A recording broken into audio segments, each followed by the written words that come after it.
ह्याची थोडक्यात हकीकत सांगली ग्रामीण पोलीस ठाणे हद्दीतील गावामधील विवो, सॅमसंग, ओप्पो, मोटरोला कंपनीचे मोबाईल गहाळ झाले होते. पोलीस ठाणे हद्दीतील गहाळ झालेल्या मोबाईलांचा शोध घेण्यासाठी सांगली ग्रामीण पोलीस ठाणेकडील पथक तयार करून सदर पथकामधील police head constable 748 Nilkanth, police constable 1783 Rohit Sakhare,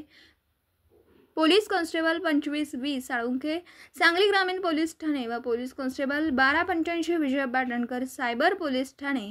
सदर मोबाईलचा तांत्रिक माहितीद्वारे शोध घेऊन एकूण अंदाजे 2,50,000 किमतीचे एकूण 16 मोबाईल शोध घेऊन मोबाईल मालकांना पोलीस ठाण्यात बोलवून माननीय पोलीस अधीक्षक श्री संदीप गुगेसो यांच्या हस्ते प्रदान केलेत. मोबाईल मिळाल्यानंतर सदर मोबाईल मालक यांनी पोलिसांच्या कामाप्रती समाधान व्यक्त केलं.